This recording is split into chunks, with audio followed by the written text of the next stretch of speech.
How do you conduct an armoured invasion of a country when your tanks are outnumbered 1.7 to 1 and most of your tanks are inferior models?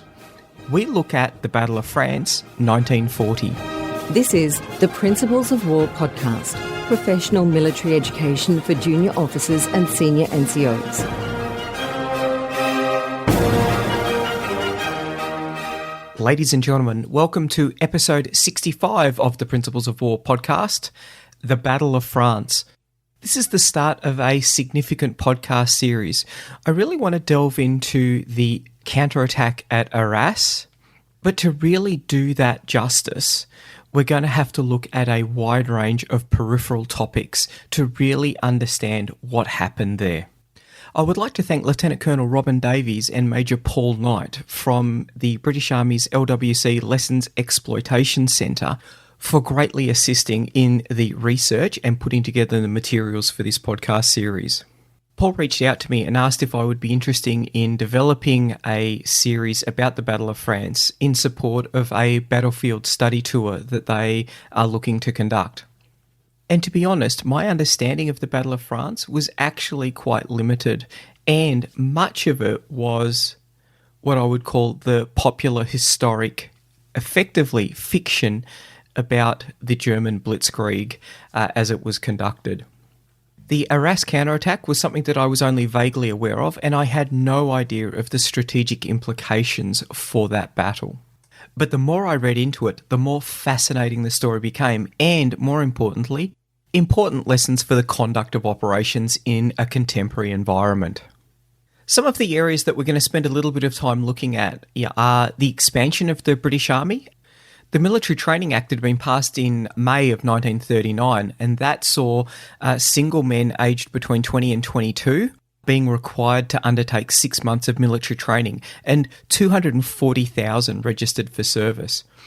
On the day that Britain declared war on Germany, the 3rd of September 1939, Parliament immediately passed a more wide-reaching measure, and that was the National Service Armed Forces Act, and it imposed conscription on all males aged between 18 and 41. Conscription, though, whilst significantly increasing the manpower available for the defence of the nation, brings with it significant problems. How is the equipment going to be sourced? How are the troops going to be trained in that equipment? How do you manage with the dilution of officers, NCOs and senior NCOs as the number of companies, brigades, divisions increases dramatically? We're going to look at the impact of the civilian and political spheres on the military preparations. What were the difficulties encountered, particularly in the British Army, as it was making that transition from a peacetime army onto an operational footing? That mobilisation will lead us then into the phony war. Germany invaded Poland on the 1st of September 1939, and 2 days later the UK and France declared war on Germany. There was a period of 8 months until the 10th of May where there was very little action. So we're going to look at how Germany, France and Britain spent those critical 8 months. We'll discuss some of the difficulties of coalition warfighting, especially from the point of view of the UK, and especially from the point of view of how you manage the coalition when your coalition partner's civilian government and high command is disintegrating. Aerial warfare is an area where there has been significant technical advances since the First World War. It will be interesting to look at the differences in the employment of air power between the French, the British, and the Germans, because they all had significantly different thinking behind the employment of air power. A great example of this is the use of strategic bombing during the phony war by the British. Instead of attacking targets like airfields and troop concentrations, they were conducting what was at the time referred to as pamphlet raids, or the confetti war. They were dropping pamphlets on the German population, trying to undermine the German moral centre of gravity. We're going to have a look at the Arras counterattack, and we're going to have a look at some of the other actions by the British Army and the French where they were able to fight really, really well. But we want to look into why they weren't effective at the operational level. An area that we're going to spend quite a bit of time on is the myths that have developed around the German breakthrough in the Ardennes. We'll look at the development of Blitzkrieg doctrine, because this is a fascinating story and there's a lot of really good lessons that we can learn about contemporary operations. But also we want to have a look at the moral or the psychological element of how the Blitzkrieg worked against troops in the field and against the high command of the adversaries. So we're going to discuss the national strategic, military strategic, operational and tactical elements that fell out of the development for Fall Gelb, or Case Yellow, which was the plan for the invasion of France, the development of the plan for the Schichelschnitt, which is the sickle cut, and where the Germans developed their Schwerpunkt, where they decided to employ it and why, and how effective it was. We don't often talk about weapons on the Principles of War podcast, but this is an area that I'm actually keen to delve into in a little bit more detail because there was a significant disparity between many of the vehicles, particularly in the tanks. Tanks are always a compromise between maneuver, protection, and firepower, but there's some other considerations that are really important. These considerations can make a huge difference to how effective the tanks are on the ground and in contact. Before we start looking at the German doctrine and its development, what we might do is quickly look at some of our doctrine, so that gives us a reference point with which we can look back on. The armoured thrust through the Ardennes was very much an example of the manoeuvrist approach. So we're going to look at how we got to that manoeuvrist approach because it's a very, very interesting story. But what do we know from our doctrine? So LWD1, the Australian doctrine, states that the manoeuvrist approach seeks to shatter the enemy's cohesion through a series of actions orchestrated to a single purpose, creating a turbulent and rapidly deteriorating situation with which the enemy cannot cope. The manoeuvrist approach focuses commanders at every level on exploiting enemy weaknesses, avoiding enemy strengths, and protecting friendly vulnerabilities. At all times, the commander is seeking to undermine the enemy's centre of gravity. There are 4 tenets for manoeuvre, and they are, the first one, most importantly, focus of all actions on the centre of gravity. Second, combined arms teams. Third is orchestration. And fourth is mission command. The centre of gravity being that characteristic capability or locality from which a force, nation or alliance derives its freedom of action, strength or will to fight. At the tactical level, the centre of gravity will often change as the mission progresses and will frequently be determined by the interaction of enemy and friendly intentions. The approaches to defeating the enemy's centre of gravity are described as dislocation, disruption and destruction.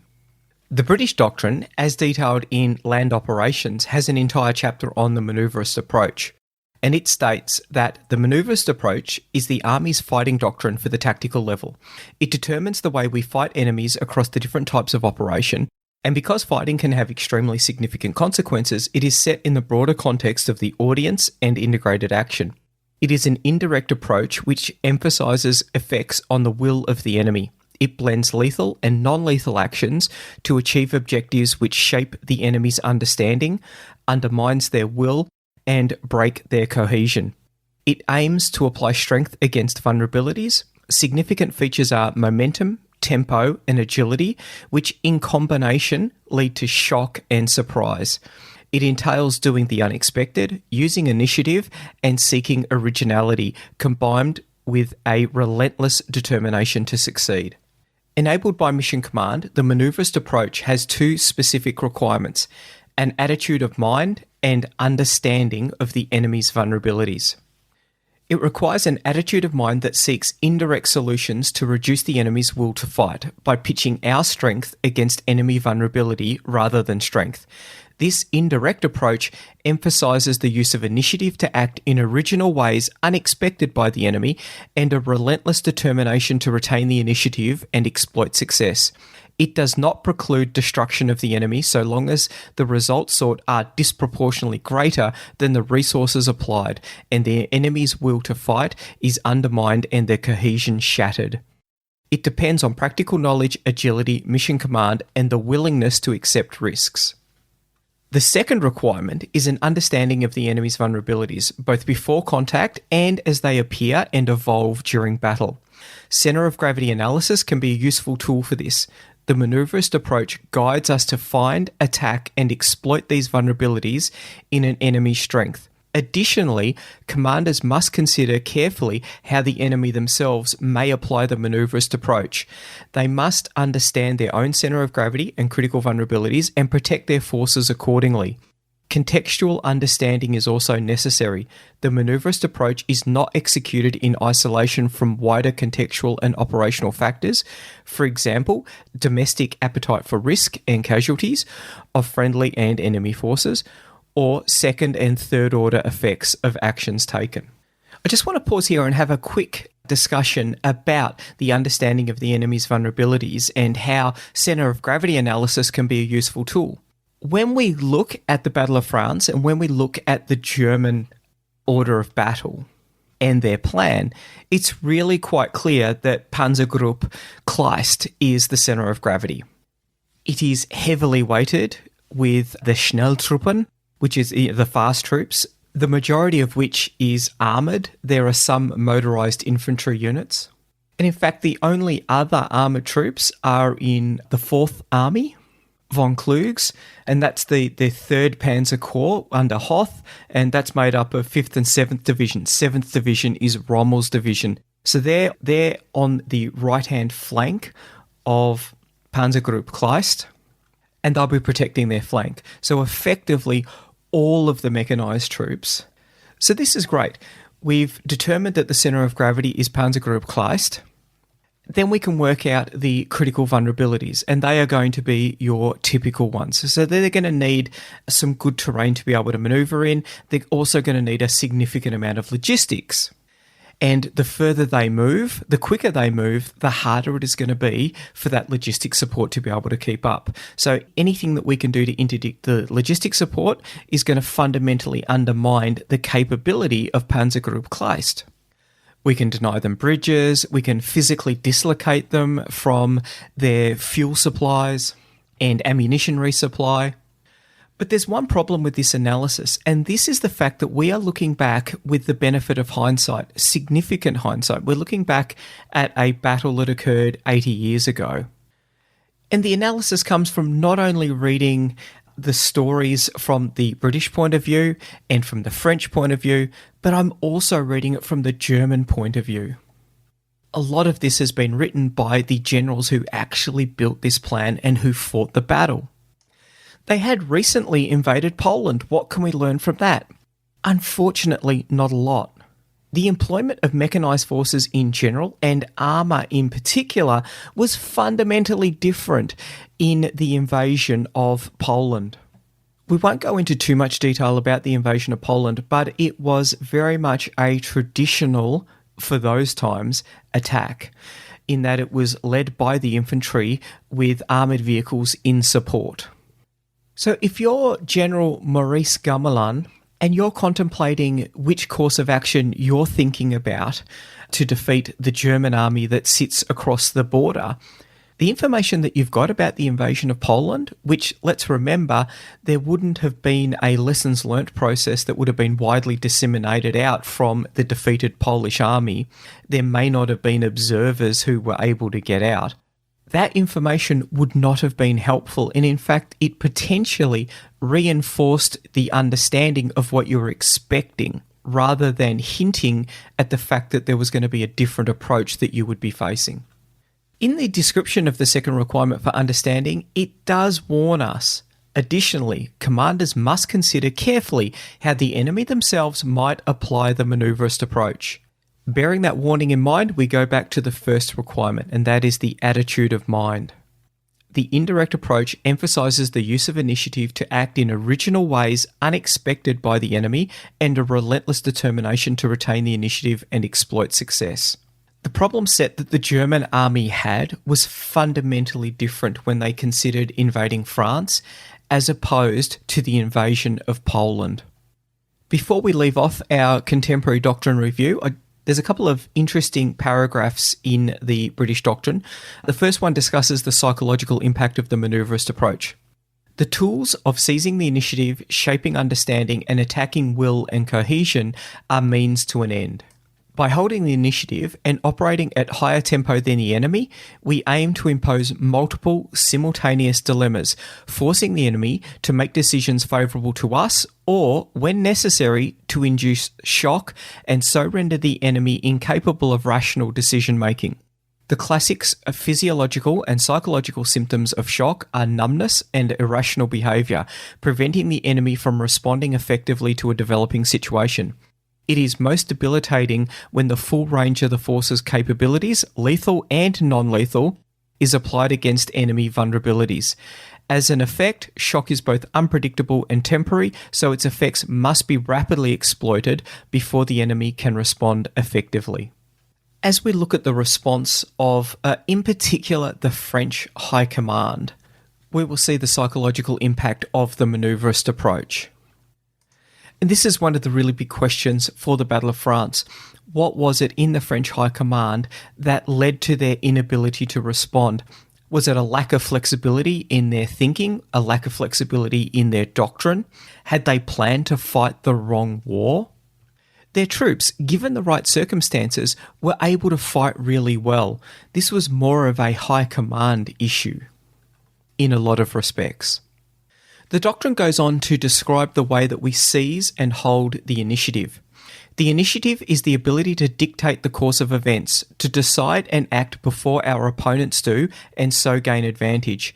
In contact with the enemy, gaining, regaining, and retaining the initiative requires tempo, surprise, preemption, momentum, simultaneity, exploitation, and avoiding culmination. They cannot be applied in isolation, but are mutually reinforcing. Tempo is the rate of activity of operations relative to the enemy's. It is about acting more quickly than the enemy.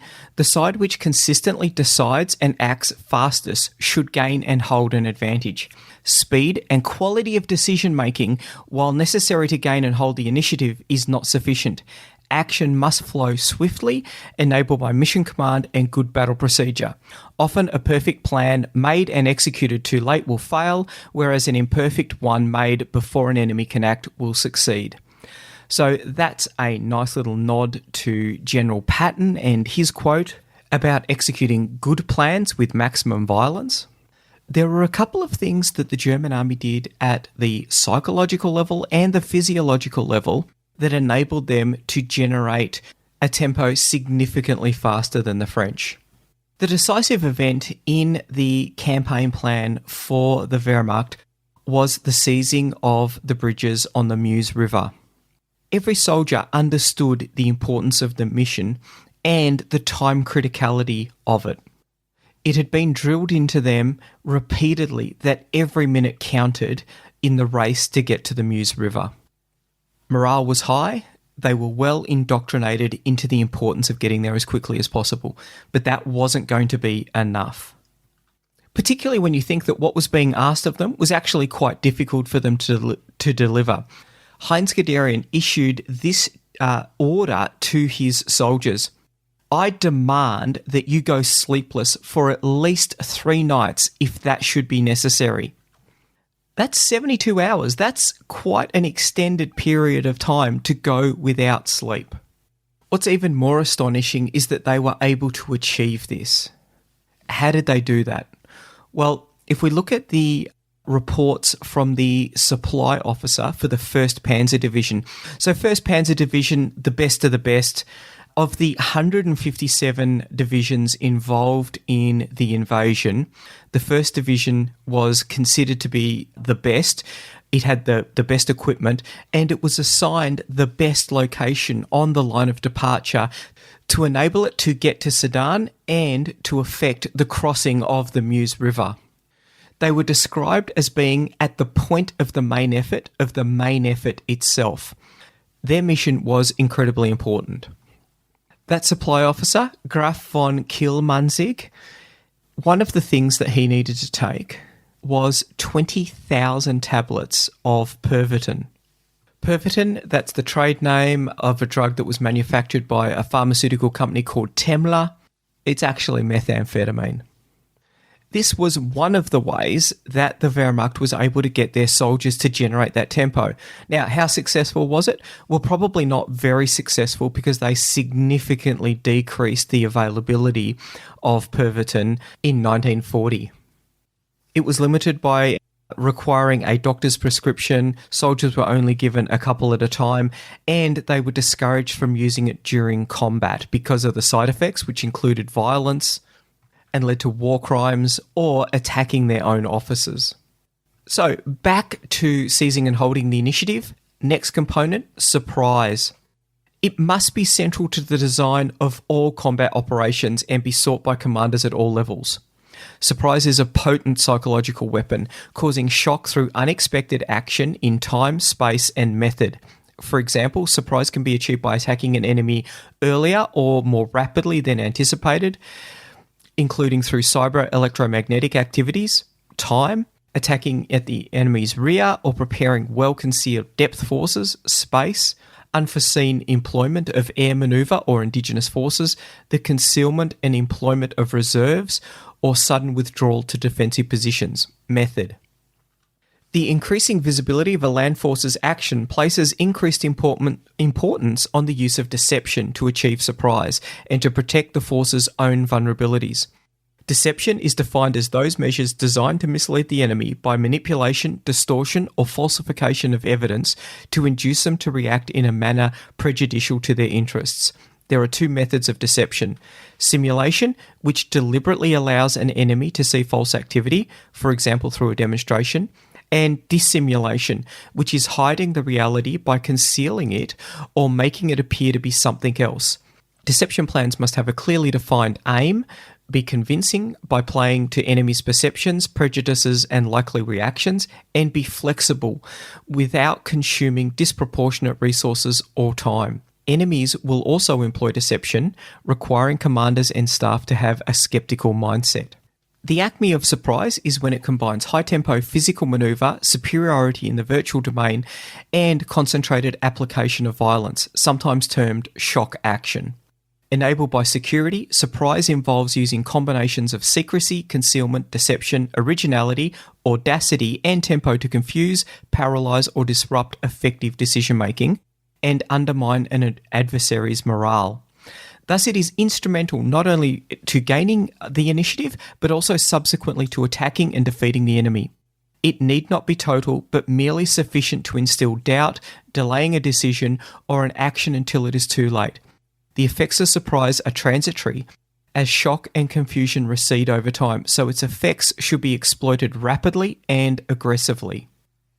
There's a few things to unpack in regard to surprise with the German attack. Firstly, Army Group B in the north attacks first. This attack is reinforced with multiple air mobile assaults. The Germans conducted airborne landing operations in northern Belgium and Holland, with missions against Ibn Email, the Albert Canal bridges, and airfields near The Hague and the bridges of Rotterdam. This reinforced the conception within the Allied headquarters that Army Group B was the main effort. This is what they were expecting, and this is what they were seeing. The Allies were expecting a replay of the Schlieffen Plan, and the German deception plan reinforced that expectation. The surprise was then delivered with the attack through the Ardennes forest, an area where there was a preconceived idea that it would be unsuitable for mechanised forces to move through. Not only that, the method of attack was dissimilar to what they were expecting. This was a mechanised lead assault. It was not supported by infantry, so it was moving a lot quicker. And that tempo delivers the shock action. And that sentence in the paragraph, enabled by security, surprise involves using combinations of secrecy, concealment, deception, originality, audacity, and tempo to confuse, paralyze, or disrupt effective decision-making, and to undermine the adversary's morale. That sentence could have been written specifically about this operation. The build-up of the army group was not well understood by the Allies, and even when it was discovered, the massive traffic jam, they weren't able to comprehend it because it was so different to what they were expecting to see. So excellent concealment before the move, before they cross the line of departure. The deception up in the north, particularly with the use of paratroops, which transfixed the gaze of the Allied headquarters in the north. Originality, this is a very different plan to what the Allies were expecting. And the originality comes from the risk that they're taking in moving through such constrained terrain. A highly risky move, that risk accepted in an incredibly audacious decision. And lastly, the tempo. Once they're through, then they're able to move at a speed with which the French High Command is unable to respond effectively. Next is preemption, which is to seize an opportunity, which may itself be fleeting, to deny the enemy an advantage before they act. It denies them the initiative and frustrates their plan. Its success lies in the speed with which the situation can be subsequently exploited. So in the Battle of France, was there any opportunity, however fleeting, to deny the enemy an advantage before they could act? The Wehrmacht was decisively engaged when it invaded Poland. There was nothing more than a light screen on the western frontiers, protecting the border between Germany and France. The opportunity, the fleeting opportunity, was for France to meet its treaty obligations to Poland and invade Germany. Now, this was in some respects about supporting Poland, but much more about seizing the initiative and taking advantage of the Wehrmacht whilst it was decisively engaged in Poland. The German invasion of Poland commenced on the 1st of September. The French had preemptively mobilised, partially on the 26th of August, and on the 1st of September full mobilisation was ordered. However, it wasn't until the 7th of September that the Saar offensive was commenced.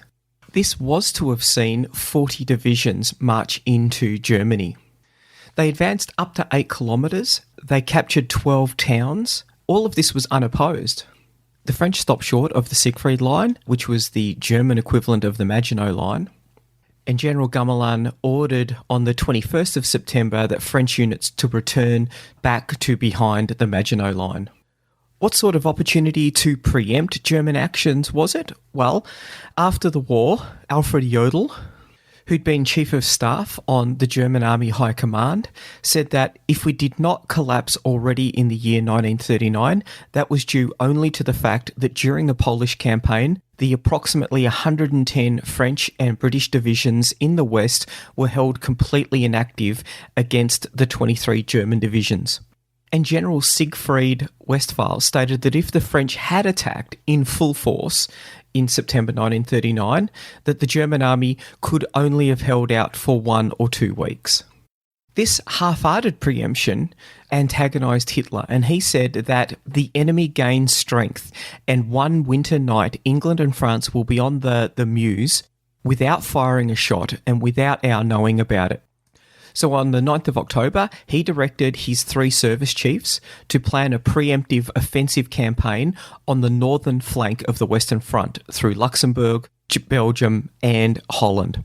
This offensive must be launched at the earliest moment in the greatest possible strength.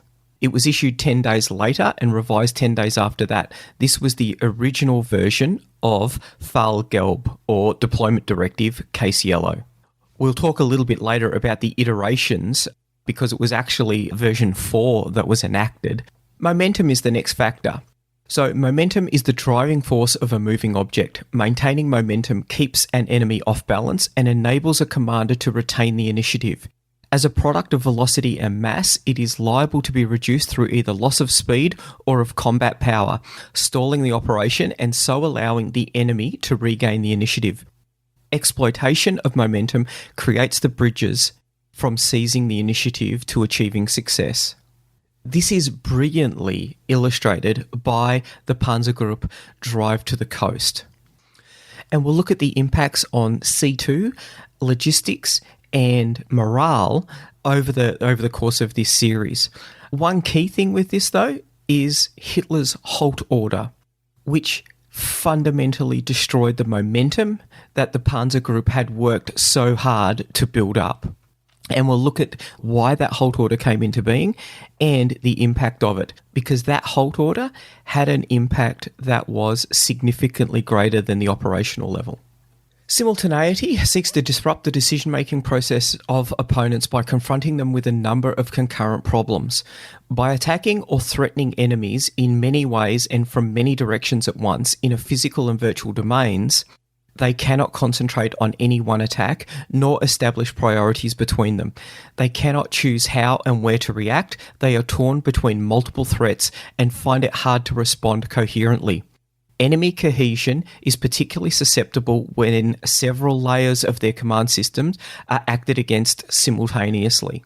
The German plan for battle takes simultaneity and builds on it with the right-left combination of Army Group B and C moving on the northern flank, doing exactly what the Allies expect them to do. They then enact their plans, which leaves them exposed for the move of Army Group A through the Ardennes forest. They then become torn between the multiple threats, and it is difficult for them to respond coherently. And this is why it takes so long for them to be able to mount a counterattack, which is quite ineffective and poorly coordinated at the level that they were hoping to be able to generate combat power. Exploitation is defined as taking full advantage of success in battle and following up initial gains. If not exploited, the effects of surprise and shock, preemption, tempo, momentum, and simultaneity are likely to be local and temporary. A capable enemy will try to recover and seek ways of regaining the initiative. Therefore, success should be exploited to maintain the initiative, extend and expand its effects, and encourage collapse. Exploitation can be planned or opportunistic. Planned exploitation is designed in advance to follow anticipated success and may require fresh echelon forces. Opportunistic exploitation is a way of building on local success. It should be carried out with the resources at hand and should be initiated as soon as an opportunity is recognised, particularly at lower tactical levels. The most effective exploitation integrates a full range of lethal and non-lethal capabilities available to the force, appropriate according to the task and environment. For example, a combat action may be exploited by manoeuvre and information activities, or, in a counterinsurgency context, by the combination of information activities and capacity building. Exploitation is enabled by mission command, effectively understanding and balanced mobile and flexible reserve or echelon forces, which can be deployed rapidly to take advantage of the opportunities presented. That paragraph explaining exploitation talks about it being enabled by mission command. It's really important to remember that mission command requires trust between subordinates and superiors. And even when you look at the German army in World War II, which is often seen as an exemplar for what mission command can be like, it's important to remember that there are friction points. And that would be, I think, a great example, the command crisis at Montcornet. Guderian had, up to this point, been consistently ignoring orders from superiors. He was given an order which he believed had been framed in a time that made it no longer relevant. So this is the OODA loop kind of problem that we see, where orders have been issued, they do not fit the current situation because the current situation has changed. So Guderian, as the true manoeuvrist, chooses to ignore those orders. He'd been given a halt line, however, his troops were well in advance of that halt line already, and he didn't see the point in stopping. When von Kleist found out about this, he ordered that the attack be halted immediately and that Guderian meet him at the airfield at Montcornet at 0700 the next morning. Von Kleist was described at the meeting as being furious. Didn't even greet Guderian, just launched into an attack about how he had ignored orders and had conducted the attack without authorization. Guderian wrote afterwards that when the first storm was past and he had stopped to draw a breath, I asked that I might be relieved of my command. Von Kleist was taken aback, and then he nodded and ordered me to hand over my command to the most senior general of my corps, and that was the end of our conversation. General List, who was the commander of the 12th Army, to which the Panzer Group had been subordinated, turned up in the afternoon at Guderian's headquarters, and he tried to calm things down and was directed by von Rundstedt to restore Guderian to his command. Von Rundstedt obviously had a different mindset to von Kleist. This little example, which we'll probably delve into in a little bit more detail later, really highlights the difficulties in mission command, where you've got different personalities. And more importantly, different tolerances for risk acceptance. Guderian was well and truly out in front of the rest of the army. His flanks were horribly exposed, but he was trading all of that risk for the benefit of the development of the tempo and being able to get further into the rear of the French army's positions, which only increased the confusion and panic within the French high command. Last but not least, when it comes to seizing and retaining the initiative, we've got avoiding culmination. This is key and must be constantly balanced with the advantages presented by exploitation. The culminating point is defined as the point in time and the location at which a force no longer has the capability to continue an operation under current conditions and so loses the initiative. An operational pause may be required, a temporary and deliberate cessation of certain activities during the course of an operation to avoid reaching the culminating point and to be able to regenerate the combat power required to proceed with the next stage of the operation. Anticipation of when or where a force might be reaching a culminating point requires detailed understanding of the environment as well as of friendly and enemy forces. Implementation of an operational pause at a place and time to the advantage of friendly forces allows the initiative to be maintained. With the sickle cut, the further Guderian pushes towards the coast, the more tenuous that logistics link becomes. Avoiding culmination for the Panzers was even more difficult because this is the first time that they were being employed with this methodology. A lot of work had been done on the staff side to ensure that they would be able to sustain the force. One wonders what lessons the commander of 7th Panzer Division was able to take about avoiding culmination when he was promoted to the commander of the Deutsche Afrika Korps. So that was Erwin Rommel. We'll be looking at some of his actions during the Arras counterattack. But it is interesting to note that in the desert, in that perfect armoured terrain, was where Rommel pushed his forces to the point where they culminated and he was forced to retreat. We'll leave it there, and the next podcast in this series will be looking at the centre of gravity analysis for the Battle of France. The Principles of War podcast is brought to you by James Ealing. The show notes for the Principles of War podcast are available at www.theprinciplesofwar.com for maps, photos and other information that didn't make it into the podcast. Follow us on Facebook or tweet us at Surprise Podcast. If you've enjoyed this podcast, please leave a review on iTunes and tag a mate in on one of our episodes. All opinions expressed by individuals are those of those individuals and not of any organisation.